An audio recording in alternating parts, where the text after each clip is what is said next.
continuar sobrando.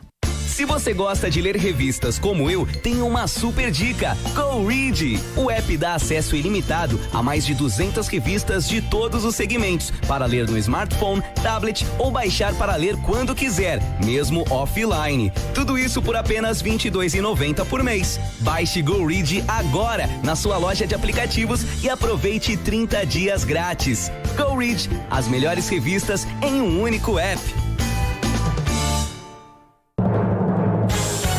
Emissoras brasileiras da Rádio Pan-Americana.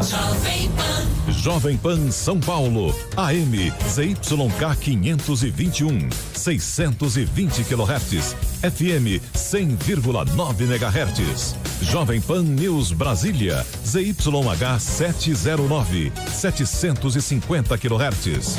Jovem Pan News São José do Rio Preto, ZYK 664, 900 kHz. Jovem Pan News Águas Lindas de Goiás, ZYR 232, 107,9 MHz e mais 80 afiliadas em todo o país. Você também pode ouvir a Jovem Pan no seu smartphone ou tablet, através do aplicativo para iOS, Android e Windows Phone. Ou pelo portal jovempan.com.br. Jovem Pan, a rádio do Brasil. Jovem Pan. 3 em 1. 3 em 1. 3 olhares sobre política, cultura, economia e comportamento. Um programa de notícias e discussão. Você explora as ideias e os fatos que importam no seu dia a dia e visita os bastidores da informação. 3 em 1. Aqui na Jovem Pan. Olá, muito boa tarde, seja muito bem-vindo ao 3 em 1 que começa agora para todo o Brasil. Hoje é sexta-feira, dia 30 de novembro de 2018 e a partir de agora estamos ao vivo para toda a redinha MFM Imagens no nosso canal no YouTube, pelo Facebook e também pelo Twitter. Me faz companhia aqui no estúdio da Jovem Pan, o Joel Pinheiro da Fonseca. Tudo bem, Joel? E aí, Silvio, uma boa tarde a todos. Muito boa tarde, professor Marco Antônio Villa. Boa tarde, vou bater continência, que agora é obrigatório. O Novo Brasil tem de bater continência. Muito boa tarde, Carlos Andreasa, direto do Rio de Janeiro. Tudo bem por aí, Andreasa? Tudo bem. Professor, eu presto continência aqui nesse programa muito antes de ser moda, hein? Desde que começou. Tá bom. Tudo bem por aí, Reginaldo? Solta os destaques de hoje, vamos lá. Fim da intervenção, Jair Bolsonaro afirma que não vai prorrogar a intervenção federal na segurança pública no Rio de Janeiro. O ministro do dia, o presidente eleito, escolhe um almirante da Marinha para comandar a pasta de Minas e Energia. A equipe de Sérgio Moro, futuro ministro da Justiça e da Segurança Pública, também divulga nomes para o COAF e para a Secretaria Nacional Antidrogas. Esses são alguns dos assuntos do 3 em 1, que também terá uma entrada ao vivo, girando nossa equipe de repórteres, acompanhando os desdobramentos do acidente com um avião de pequeno porte ocorrido na cidade de São Paulo, agora no final da tarde. Vamos à pergunta para quem nos assiste, para quem nos ouve pelo rádio, Reginaldo. Será que o assunto é Rio de Janeiro? E você? Você é a favor ou contra o fim da intervenção federal na segurança pública no estado? Mande sua mensagem para 9-3117-0620. Eu repito, 9-3117-0620. O DDD é o 11 aqui da cidade de São Paulo e a gente dá preferência às imagens que chegam em vídeo. 3 em 1. O presidente eleito Jair Bolsonaro anunciou na manhã dessa sexta-feira o nome do futuro ministro de Minas e Energia. Será o diretor-geral de Desenvolvimento Nuclear e Tecnológico da Marinha, almirante de esquadra Bento Costa Lima Leite de Albuquerque Júnior. Bento Costa integra o Conselho de Administração da Nuclebras, autarquia responsável por desenvolver o programa nuclear brasileiro. O almirante tem pós-graduação em Ciência Política pela Universidade de Brasília e um MBA em Gestão Pública pela FGV, a Fundação Getúlio Vargas. É uma pasta importantíssima, sobretudo porque esteve nos últimos anos sob o comando primeiro do PT com Dilma Rousseff e depois do PMDB sarnezista. Quem não se lembra de Edson Lobão? Vamos lá, Carlos Andreasa. Diante do histórico criminoso recente deste ministério, a indicação do almirante Albuquerque Júnior é excepcional. sem dúvida nenhuma. Eu preferia outro nome entre os cotados. Eu preferia o Luciano de Castro, um especialista, um estudioso do setor, um técnico na matéria, e que vinha auxiliando o gabinete de transição, daí porque especulado para a posição. Tudo bem, não foi a melhor escolha segundo a minha visão, mas é uma boa escolha. É um militar, mais um, o primeiro representante da Marinha na linha de frente desse governo, mas não deixa de ser um especialista, conhecedor da área. Você acabou de falar. Ele tem essa função de diretor-geral de desenvolvimento nuclear e tecnológico da Marinha. Está à frente, portanto, da tecnologia nuclear brasileira, que deve ter, portanto, alguns privilégios de agora em diante. O setor de investimento na área nuclear deve ter algum crescimento, tem os projetos de submarinos nucleares, uma série de coisas em andamento, mas é alguém da área. Minha expectativa é por quem o assessorará, quem será o secretário-geral da pasta, que ele se cerque de técnicos, alguém conhecedor da área, com autoridade, um militar honesto, não há nada contra ele, mas que se cerque de bons auxiliares para que essa pasta, muito importante, possa ter o devido aproveitamento. O ministério na mão de militar significa, nesse desenho do governo Bolsonaro, uma visão estratégica da pasta. E para o Jair Bolsonaro, essa pasta não é política, ou a questão política é menor, ao contrário do que foi desgraçadamente nos governos anteriores.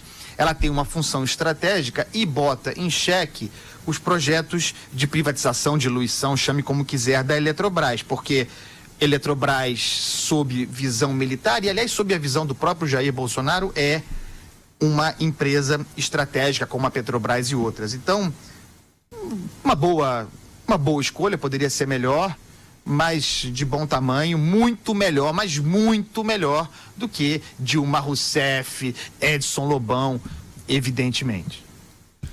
Pois é, e aí, Joel, sua opinião? Realmente, um bom nome, alguém que não...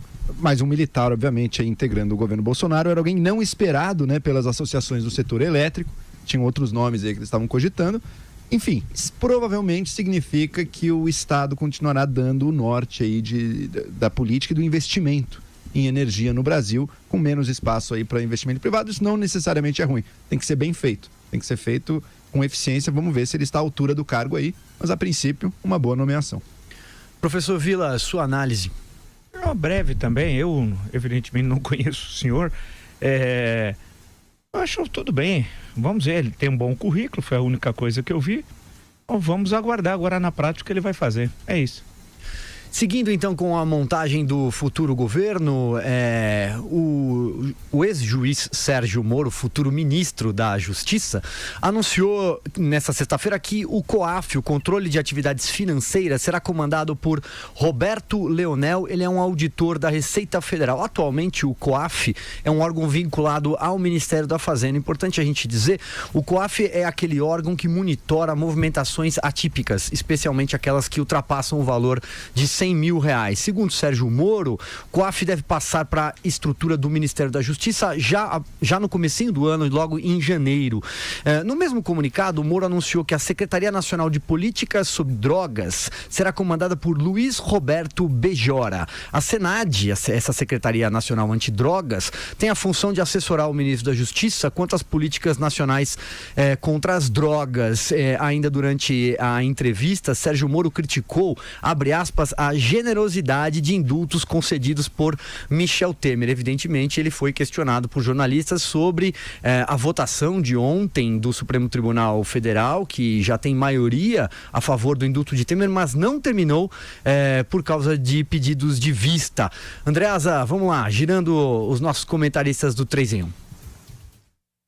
Primeiro, uma observação curiosa. Salvo engano, essa Secretaria de Políticas sobre Drogas havia passado ou sido anunciada como no organograma do tal Ministério da Cidadania. E agora ela aparece, inclusive com um indicado pelo Sérgio Moro, mantida no Ministério da Justiça. Isso é um ponto. Tem uma controvérsia ou alguma informação truncada aí, salvo engano, mas nós falamos sobre isso aqui, sobre essa secretaria no novo Ministério da Cidadania. Isso é um ponto. Comentamos sobre o Osmar Terra e sua visão sobre drogas, vocês estão lembrados. Esse é um ponto. O outro é o COAF. O nome é bom, é um técnico, especialista, auditor, alguém que conhece bem matéria fiscal, um técnico da Receita Federal, ótimo.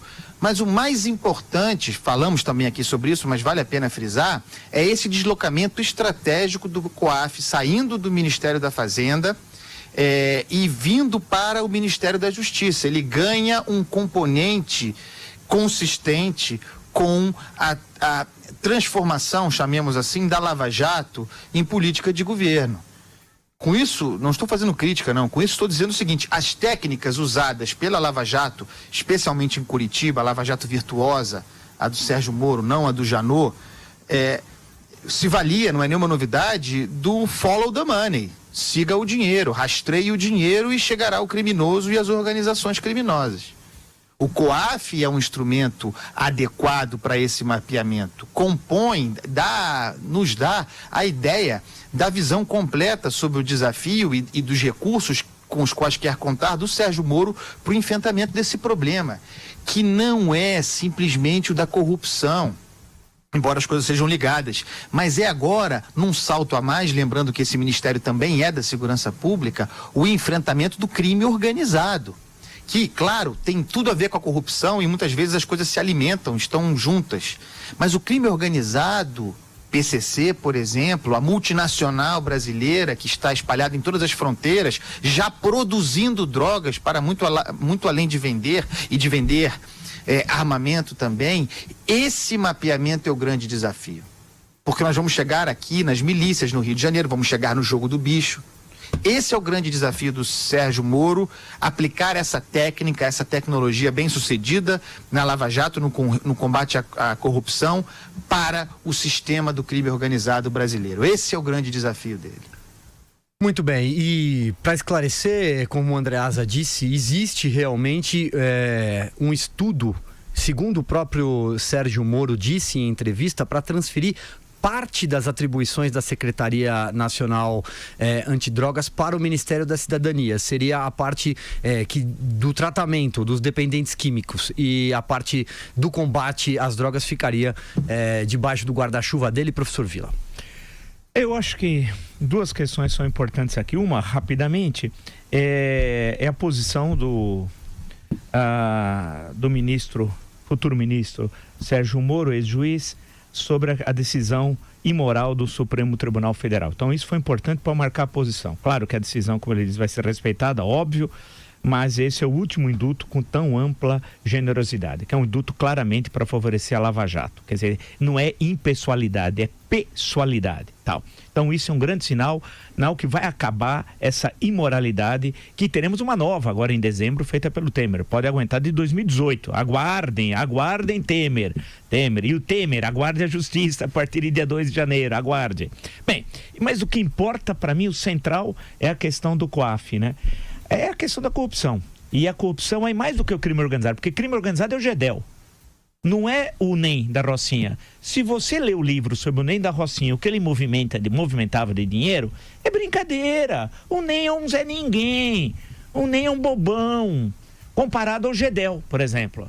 O GEDEL, o Eduardo Cunha, o Sérgio Cabral, né? Agora, o Pezão, né? Esses, a todo o esquema da Odebrecht, que é o esquema criminoso maior, o esquema transnacional, esses é que são. O resto é tudo pé de chinelo, na antiga linguagem que nem se usa mais hoje e tal. Então o COAF é fundamental, né? E tem de ficar justamente sob a égide da Justiça, do Ministro da Justiça, e seguir o dinheiro. É aí que é a grande questão. E tem, eu acho que dando instrumentos, portanto, para antecipar até ação muitas vezes, porque quando a Justiça entra em campo, o crime já foi cometido. Nós temos de criar condições para que o crime não seja cometido. Então isso é se antecipar, é igual o zagueiro, não pode deixar o centroavante receber a bola, você tem de se antecipar, né? Dar uma de Ramos Delgado, de Djalma Dias, de grandes zagueiros da história, um argentino, os dois jogaram no Santos, claro, de grandes zagueiros, tal, Joel Camargo, que demonstraram, Gamarra, esse paraguaio, e não jogou no Santos, mas... David Braz. Não, David Braz não. Não, David Braz, esse só dava susto. Júnior Baiano, esse só dava um susto nos São Paulinos e nos flamenguenses. Agora, eu acho que a questão toda é essa, o COAF é importantíssimo. Então cabe agora isso, eu acho que, porque o que causa indignação, quando aquela foto do Gedel emblemática dos 51 milhões de reais, das caixas e nas malas o dinheiro, e quando qualquer um de nós que precisa fazer uma transação, precisa muitas vezes solicitar um dinheiro vivo, tal, ali em espécie, coloca-se 1000 obstáculos, enquanto isso o quadrilhão do PMDB roubava milhões do Brasil. Então isso me parece questão central e importantíssima. Joel, sua opinião, aliás, professor Vila, PF teve até dificuldade para contar com aquela montanha de dinheiro na época. Vai lá, Joel. Olha, dos ministros já nomeados, o Moro é o que mostra aí que realmente sabe, já tem um projeto, né? Já sabe o que está fazendo e está se encaminhando. O COAF passar para o Ministério da Justiça é fundamental para o plano dele. Ele como sempre, se especializou em seguir o dinheiro, é descobrir o rastro das transações financeiras e o que ele está querendo aqui é secar o financiamento, inclusive do tráfico de drogas. E a gente sabe que a epidemia de violência que a gente vive no Brasil está muito ligada ao crime organizado. Então, sem falar na corrupção que o professor Vila bem lembrou. Então a gente está assistindo aqui realmente um profissional, alguém que está se inspirando nas melhores experiências estrangeiras, especialmente italianas, de combate ao crime, trazendo essa expertise dele. Se foi questionado, talvez inicialmente do ponto de vista político, o Moro aceitar esse ministério, ele está mostrando que se ele tiver o apoio dentro do governo, ele vai ser capaz sim de fazer mudanças fundamentais, estruturais e para o bem, para o combate real à corrupção, que não é só prender quem já foi condenado, é criar uma malha que impeça o aparecimento e o crescimento de esquemas assim no futuro. Muito bem, vamos falar um pouco sobre o Rio de Janeiro agora. O presidente eleito Jair Bolsonaro disse em uma das suas declarações nessa sexta-feira que não pretende dar continuidade à intervenção federal no Rio decretada pelo presidente Michel Temer. A intervenção deve ter fim, portanto, no dia 31 de dezembro e uma eventual prorrogação dependeria de um novo decreto. Esse sim teria de ser assinado por Jair Bolsonaro depois da sua posse no dia 1º de janeiro. Bolsonaro também disse que não pretende colocar o exército para combater criminosos se houver riscos de punição aos militares que atirarem, por exemplo, contra bandidos. Abro aspas aqui para o presidente eleito. Não é possível você pegar um garoto de 20 anos servindo as Forças Armadas, engajado e havendo confronto, submetê-lo a uma auditoria militar para pegar 30 anos de cadeia. Isso é inadmissível, foram as palavras do presidente eleito. E aí, Andreasa, direto para o Rio. Vamos lá.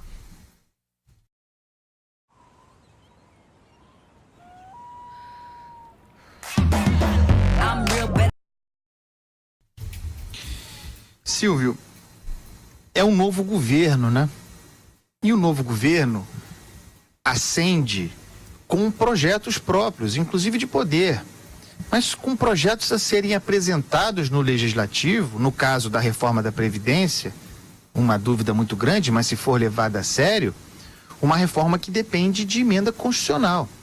Emenda constitucional com intervenção federal dessa natureza não é possível. Então tem esse componente político, mas de um novo projeto de poder, um novo esquema de poder, que por si já dava como favas contadas essa intervenção federal, que, deve-se dizer, cumpriu bom papel no período em que esteve vigente. Mas intervenção federal é um fato excepcional. Uma hora chega ao fim, não impede que o próximo governador, o Wilson Witzel, também precisa governar. Porque, vejam, a intervenção federal aqui no Rio de Janeiro, ela veio como uma espécie de muleta também para o fraquíssimo, preso Luiz Fernando Pezão. Sem legitimidade, esvaziado. Um quase falso governador ou quase um ex-governador em atividade.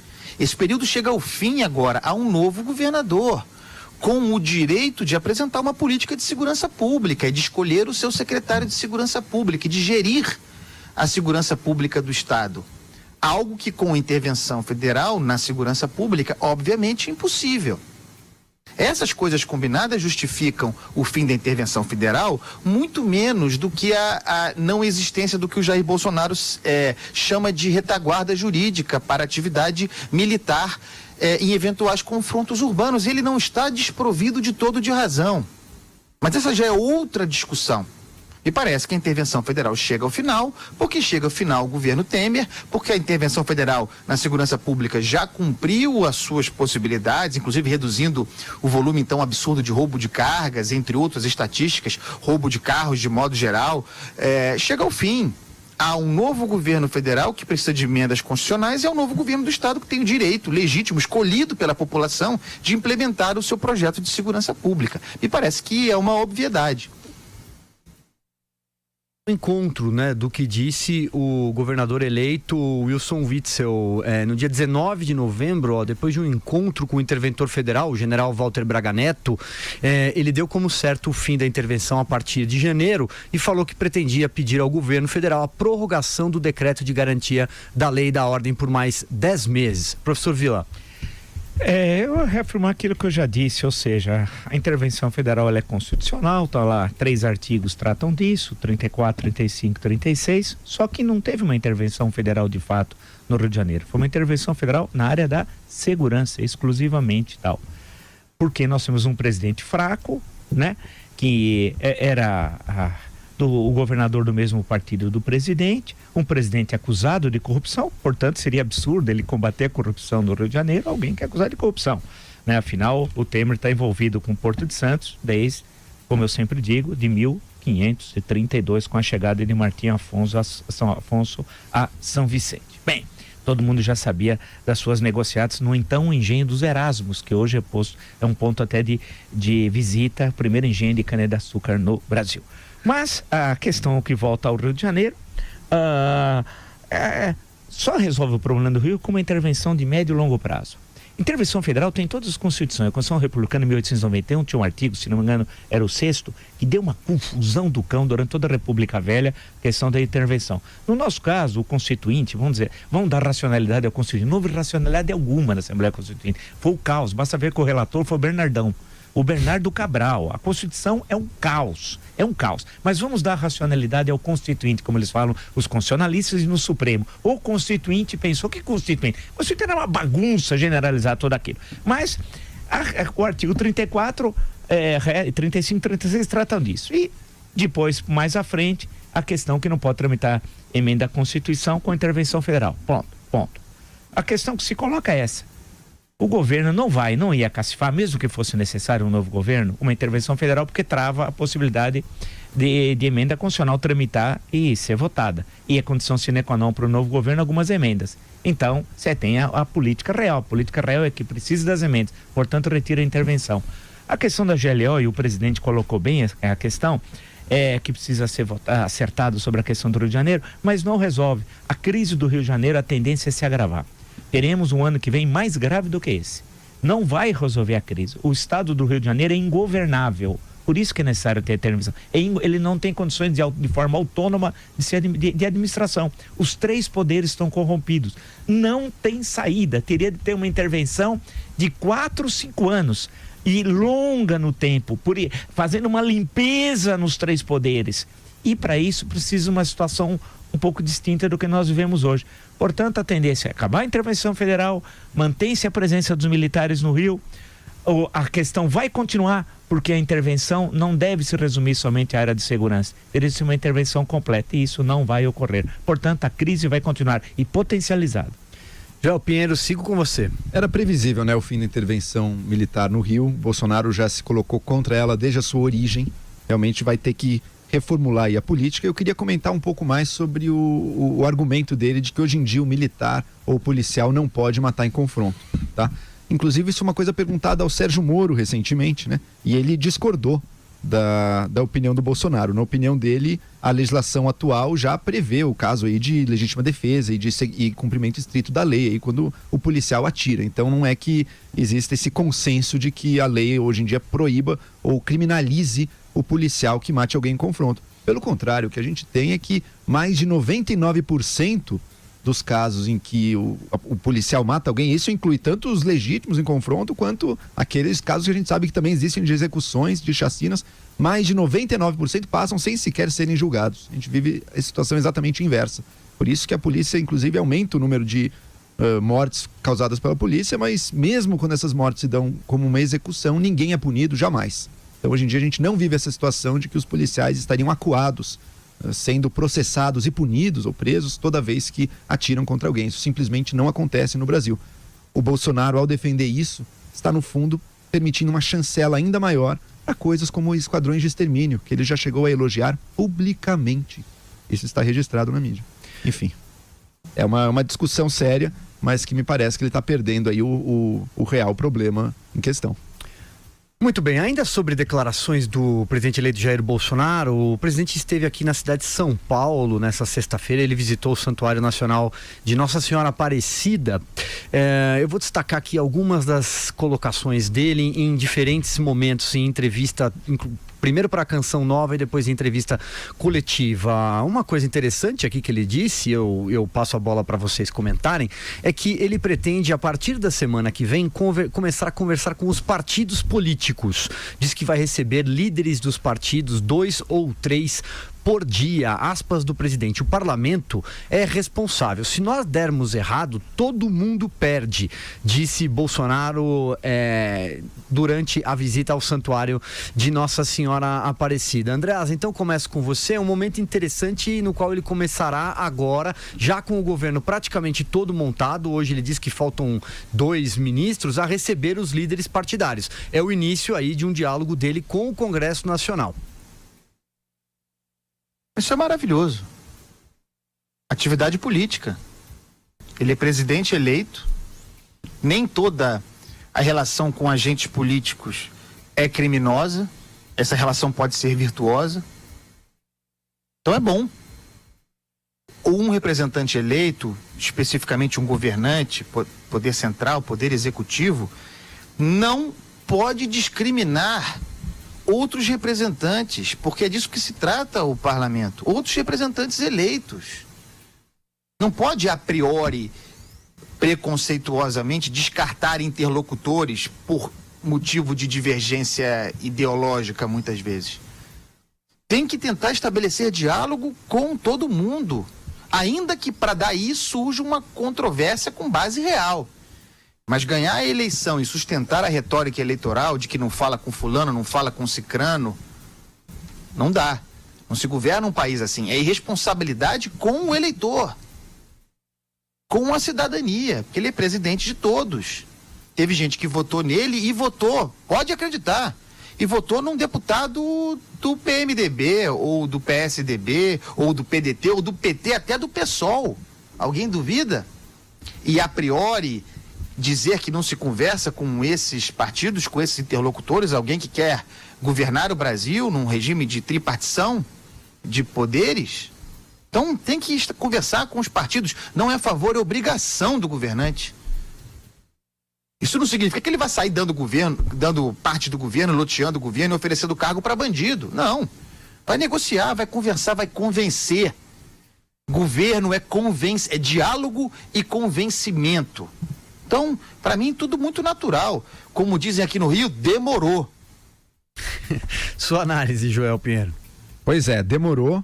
Bolsonaro mostra também que, para passar agendas importantes que ele precisa passar no início do governo, ele vai precisar sim do apoio do Congresso, ele bem sabe disso e diz isso na entrevista. Agora fica a questão. Primeiro, será que ele realmente não está exigindo nenhum tipo de contrapartida em nenhuma dessas nomeações que já foram feitas até agora? Essa é a primeira pergunta. E se não, o que ele oferece em troca? Se ele não quer praticar o toma lá da cá de forma alguma, e lembrando, o toma lá da cá tem efeitos muito ruins, é muito questionável, mas quando feito dentro da lei também não tem nada de ilegal. Uma coisa que um presidente faz, por exemplo, é escolher certos ministérios nos quais ninguém toca e outros ele pode oferecer para ter apoio em certas medidas que ele precisa passar. Isso é algo que todo presidente fazia. Bolsonaro está prometendo que vai fazer diferente, mas como? O que ele tem a oferecer que não se enquadraria no toma lá da cá para as diversas bancadas, para os diversos partidos, para cada um dos parlamentares aí? É cargos e emendas parlamentares, né, que também é parte do toma lá da cá. O que é isso? Supostamente ele também não ofereceria isso. O que ele vai oferecer? Ou ele vai apostar no convencimento de um trabalho juntos para o bem do Brasil. Mas as concepções de bem do Brasil são muito diferentes entre as diversas pessoas ali. Não é fácil chegar a um entendimento, chegar a um acordo assim. E, infelizmente, há pessoas também que não têm o bem do Brasil sempre em primeiro lugar aí nas suas prioridades. Como é que se faz para negociar e para governar junto dessas? sendo que o presidente, como Bolsonaro bem diz, e diz com razão, com verdade, o presidente, para governar, para passar, precisa do apoio do parlamento. Professor Vila, para a gente amarrar esse bloco. Olha, o presidencialismo, chamado de coalizão, é uma farsa acadêmica, inclusive. Farsa acadêmica. Primeiro é uma farsa acadêmica, uma definição farsante. Faresianismo, até eu discuti aquelas... É um absurdo que dava caráter acadêmico ao saque organizado do Estado, dizendo que era indispensável ter coalizão para governar. Era para saquear o Estado. E isso, a nova república saqueou o Estado. Precisa ter um rompimento com esse presidencialismo chamado de coalizão. Coalizão é parlamentarismo. Quem diz isso é idiota. É idiota que defende o presidente do coalizão. Idiota, me desculpe ser muito claro. Porque coalizão é regime parlamentar que tem coalizão partidária com base em programa partidário. No Brasil, que coalizão teve no governo Fernando Henrique? Partidária. E no governo do PT? E nos outros governos? Teve coisa alguma. Foi saque do Estado. Foi isso. Você entregava com porteira fechada ou porteira aberta. E aí o ministro roubava.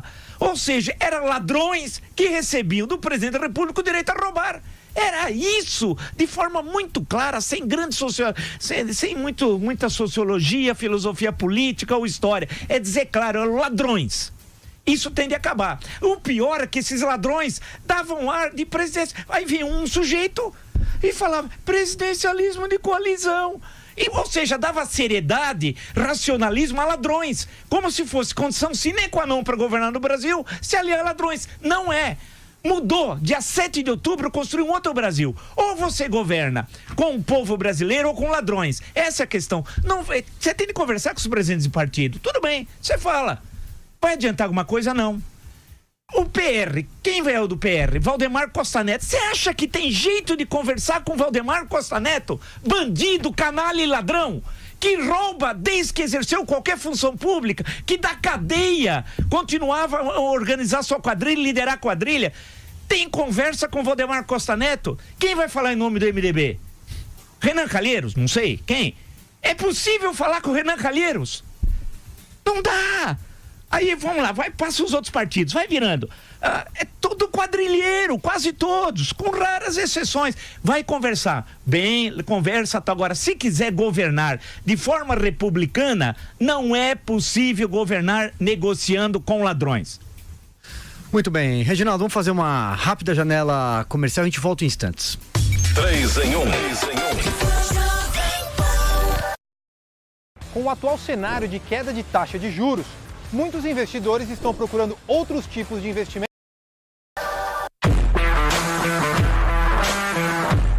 Esse é o canal Jovem Pan News no YouTube.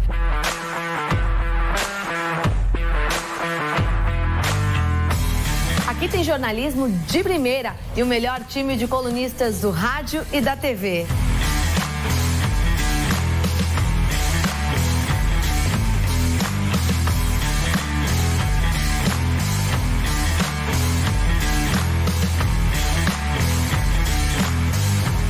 Tem debates, discussões e cobertura dos principais acontecimentos do país, além dos seus programas favoritos da Jovem Pan.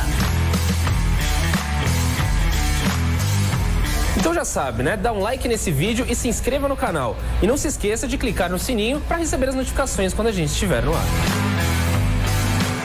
Jovem Pan News, informação, credibilidade e o melhor time do jornalismo.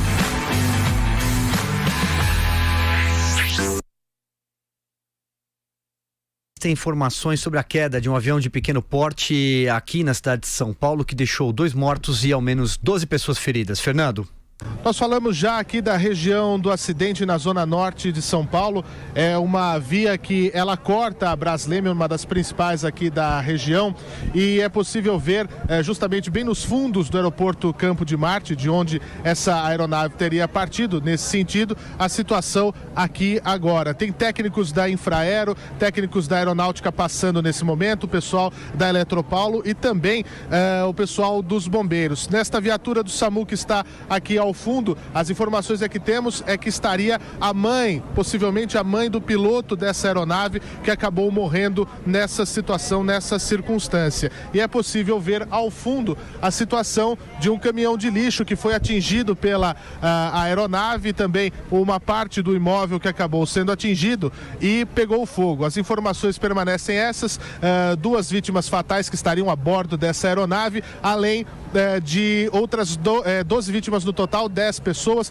algumas já tiveram liberação, outras levadas ao hospital, muitos idosos que viviam nessa residência e pessoas com queimaduras. Nós continuamos aqui a reportagem da Jovem Pan Apostos, esperando mais informações, porque a Defesa Civil também está presente, fazendo a vistoria nos imóveis. O fogo já foi debelado, choveu bastante durante 20, 25 minutos e agora o trabalho é de ver como fica a estrutura desses imóveis. A repórter Nani Cox tem mais informações.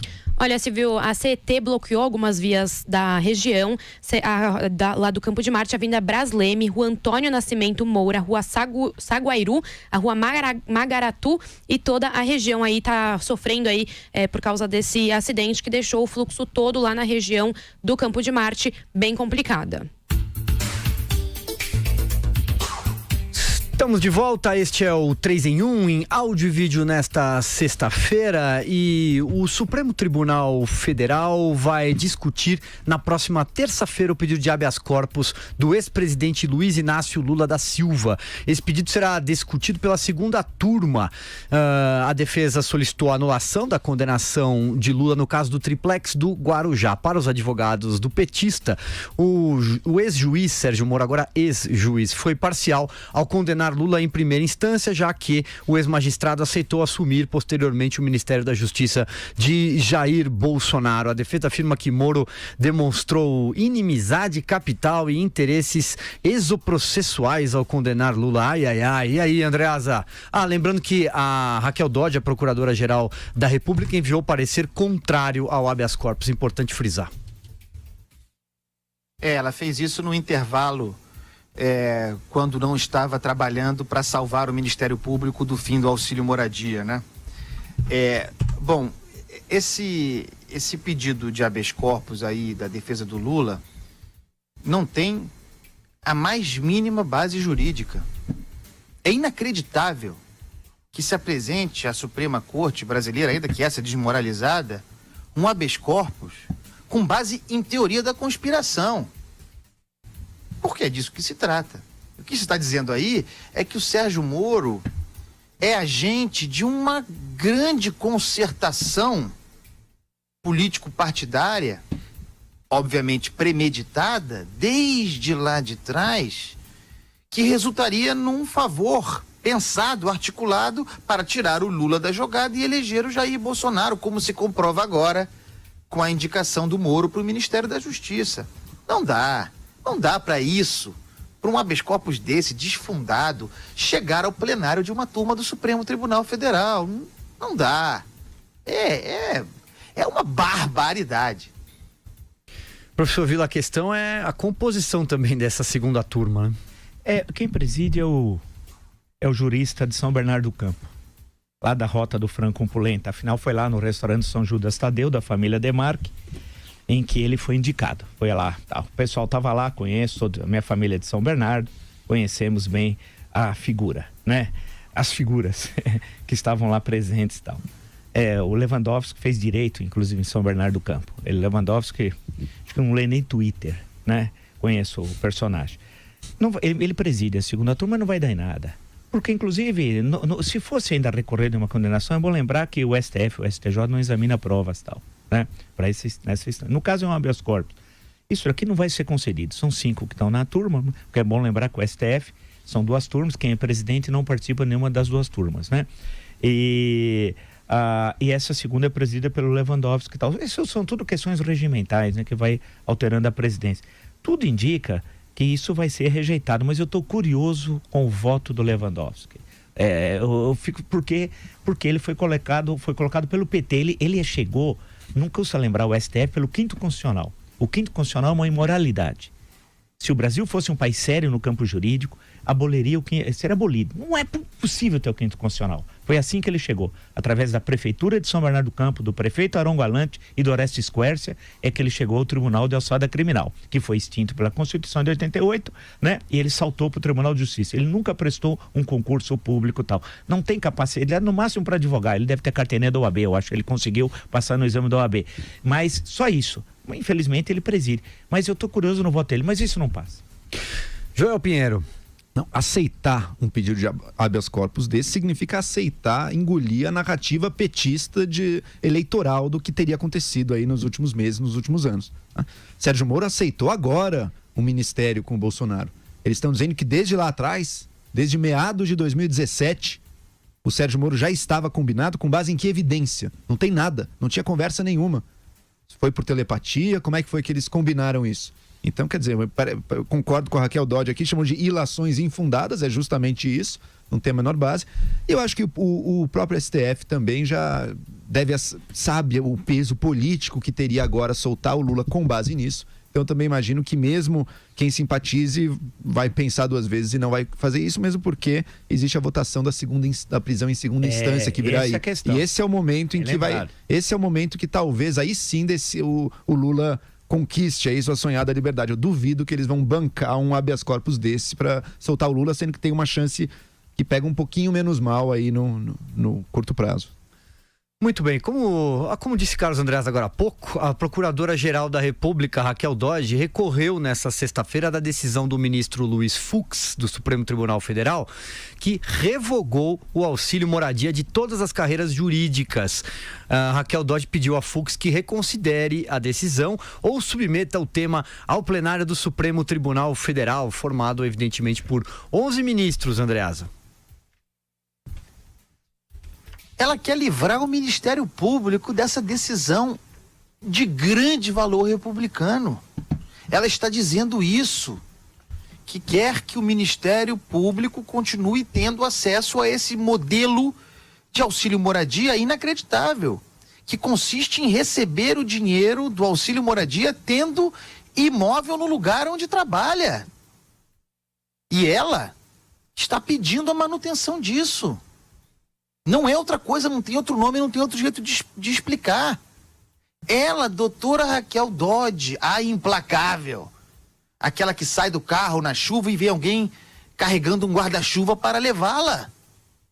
Esse pessoal não pisa no mesmo chão que a gente, não é possível. Não é possível. E eu não vou comentar mais isso, é um escândalo. Professor Vila. Não, concordo com o que o Andreasa disse, o nosso relator aí, eu sigo o relator, perfeito, eu acho que é isso mesmo, é uma coisa, realmente não tem coisas que a gente não acredita no Brasil, né? Realmente tem coisa que é só aqui, eu não sei, é inacreditável, não, ele tá perfeito, é isso mesmo. Você, Joel? E não tinha sido objeto da nobre negociação política o fim do auxílio moradia? Exatamente. Aí, não era o outro lado da barganha, pô, vamos tirar isso agora. Já foi um absurdo ser uma barganha, mas vão tirar até isso, a gente vai dar o aumento e não vai ganhar nada em troca, esse é o que estão dizendo aí. Auxílio moradia para pessoas que moram já nas suas casas, né, que não precisam. Existe uma mentalidade no Brasil de que o salário do alto servidor público, que já é um salário alto, no caso deles acabou de ter aumento aí no caso dos ministros, que o salário do servidor público não deve ser usado em nenhuma despesa, né? Porque para cada despesa da vida tem um adicional. Então, a escola, moradia, o salário não serve para gastar em nada, serve para gastar para ir no cinema e para praia. Porque para todo o resto, o Estado brasileiro banca com diversas bolsas e diversos auxílios aí ao lado. É absurdo, é imoral que esse auxílio moradia continue existindo e, de novo, foi negociado, foi determinado, é péssimo que tenha sido assim, mas foi, pelo menos, menos pior do que dar o aumento e ficar com o auxílio moradia. Não cometam esse crime moral aí contra a população brasileira. Muito bem, uma notícia agora do portal do jornal Estado de São Paulo, diz assim, já começa pelo título, né? Palocci pede para trabalhar e ver a mãe, Toninha, em Ribeirão, em sua semi-liberdade, antes de deixar pela primeira vez o prédio da Justiça Federal em Curitiba como um réu condenado em regime agora semi-aberto domiciliar, lembrando que essa foi uma decisão de ontem lá do TRF4 e noticiamos aqui no 3 em 1. Antônio Palocci deu essas declarações, quer ver a mãe e quer agora num momento de semi-liberdade. Andreasa. Silvio, eu fico até constrangido de comentar esse tipo de notícia, porque quer ver a mãe. Eu não sei em que condições está a mãe do Palocci, porque não sei se ela não pode se deslocar para vê-lo na prisão domiciliar, mas o fato é que ele está com uma prisão restritiva, não pode sair de casa, enfim. É uma nova cultura com a qual a gente tem que se adaptar. Essa que decorre da delação premiada. É um bandido, é um criminoso, condenado, delatou os outros, é um delator alcaguete, porque é disso que se trata. Saiu esparramando contra todo mundo, eventualmente sem provas, mas tem uma lei que garante a ele, uma vez feita a delação e cumprindo algumas etapas, colher benefícios como esse. O que eu vou dizer? Quer saber? Deixa o homem ver a mãe. Professor Vila. Mas se ele está em prisão domiciliar, né? Tornozeleira, né? Tornozeleira, desculpe. Tá com a tornozeleira e precisa, mas ele precisa pedir essas autorizações. Ele está saindo de São Paulo. Ele mora muito bem ali, como disse um amigo santista aqui ontem, no edifício Dom Arthur, na Avenida Juriti, né? Na mesma rua que mora o Lulinha, que por sinal eu gostaria que a gente fosse lá visitar o Lulinha, ali na Avenida Juriti, que sumiu, né? Ninguém lembra mais onde está o Fábio Luiz tal, né? E com que dinheiro ele vive. Agora, a questão toda, você precisa ver se juridicamente isso pode ou não. Ele já, né, também, como bem disse o Andreasa, eu não sei se a mãe está doente, está passando uma situação difícil, sabe lá eu, né? Tem a mínima ideia, tem que ter alguma justificativa. Realmente, se a mãe está lá no hospital, doente, não sei, alguma coisa, ele ir visitar a mãe, não acho que isso acaba o mundo, afinal tem a tornozeleira e tal, mas aí tem questões legais que não são do meu conhecimento, para ver como é que ele poderia se deslocar até Ribeirão Preto, etc, isso eu não sei. Agora, vamos ver, eu estou aguardando no caso dele, que me interessa mais, com todo respeito à mãe dele, é a questão da Dilma, o que ele falou sobre a Dilma. Para mim, isso é importante. Eu quero ver o que ele falou de Dilma Rousseff e as provas que ele apresentou. Me parece que são questões, para mim, é a questão central. Joel Pinheiro. E alguma Vila? Oi. Silvio. Diga, André. Joel, desculpa, só uma coisa, porque esse é um novo acordo de delação. Aquele feito com a Polícia Federal, que havia sido antes negociado com o Ministério Público e rechaçado, fechou com a Polícia Federal. Este, que trata da Dilma, entre outras coisas, foi fechado com o Ministério Público. Sim. E sobre esse, realmente, merece a nossa maior curiosidade. Continuando, portanto, Joel. E coisas boas deve ter dito aí, né? E conquistou sua tão sonhada liberdade depois de mais de 800 dias preso. Saiu aí de cabelinho branco. Eu não lembrava da cara dele assim, não. Saiu bem diferente. O juiz até disse, é uma experiência que não é boa pra ninguém, né? Ou ele deixou de tingir o cabelo. Exatamente. Lembra do Sarney, que falou, a presidência me deixou de cabelos brancos. Era mentira. O Sarney é tão mentiroso, ele deixou de tingir o cabelo. Deixou de tingir. Enfim. E recebeu um tutorial sobre como usar a tornozeleira, viu? Explicaram direitinho pra ele, cada 24 horas tem que recarregar. Se o senhor não recarregar, você vai preso, porque é como se tivesse fugido da delegacia, não sei o que. Então, acho que funcionando bem a tornozeleira, esse item, esse acessório indispensável aí da moda brasileira aí nos últimos anos, continua aí cumprindo a sua pena. Reginaldo, vamos fazer mais uma janela comercial? Voltamos em instantes.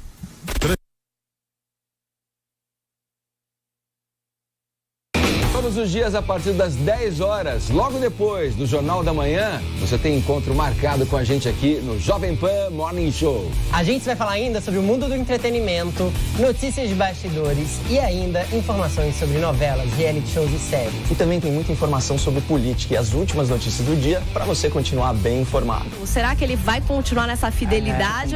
Contra fatos não há argumentos. O meu problema é exatamente direcionar essas denúncias. Achei uma pegadinha bem desnecessária, viu? A gente te espera aqui no canal Jovem Pan Morning Show no YouTube todos os dias às 10 da manhã. E não se esquece de se inscrever e clicar no sininho para ser notificado quando a gente entra no ar. Flavini, onde você estava? Você estava em Marte. É algo muito importante. Fala, Ed Piccoli. E era tudo uma grande pegadinha do malandro.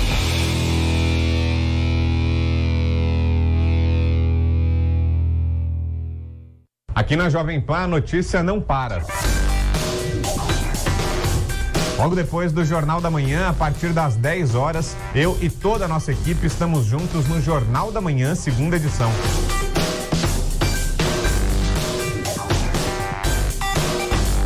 Tudo o que você precisa para continuar seu dia muito bem informado, com análises, entrevistas e as últimas notícias.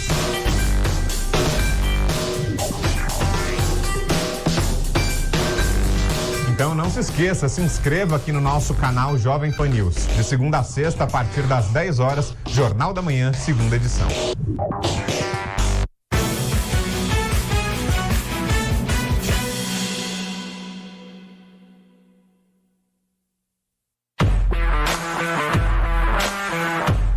Esse é o canal Jovem Pan News no YouTube.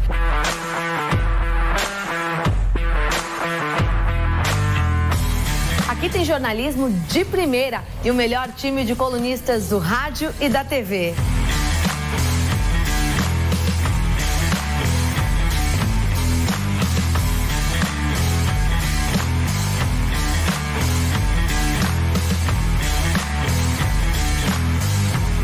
Tem debates, discussões e cobertura dos principais acontecimentos do país, além dos seus programas favoritos da Jovem Pan. Então já sabe, né? Dá um like nesse vídeo e se inscreva no canal. E não se esqueça de clicar no sininho para receber as notificações quando a gente estiver no ar. Jovem Pan News, informação, credibilidade e o melhor time do jornalismo.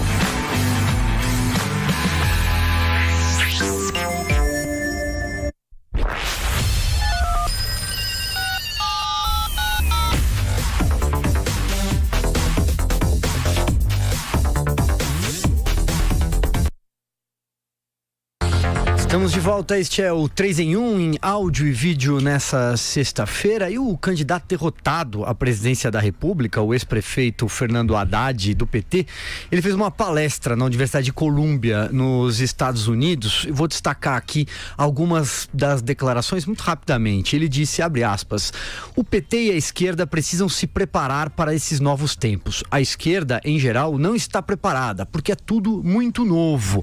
O que ele chamou de fenômenos novos, de novos tempos, abre aspas, a onda neopentecostal, as redes sociais, a desindustrialização e a perda de base sindical. É muita coisa acontecendo simultaneamente, disse o petista. Começo com você, Joel, mas aí, ó, não foi lá a autocrítica que um dia, se vier, né, um dia, talvez o PT faça. Eu vi outro dia um artigo, esqueci onde, na tal autocrítica do PT, era o PT errou em dizer a verdade. Essa é a autocrítica possível. Ele errou porque falou demais a verdade, não devia ter sido tão verdadeiro assim.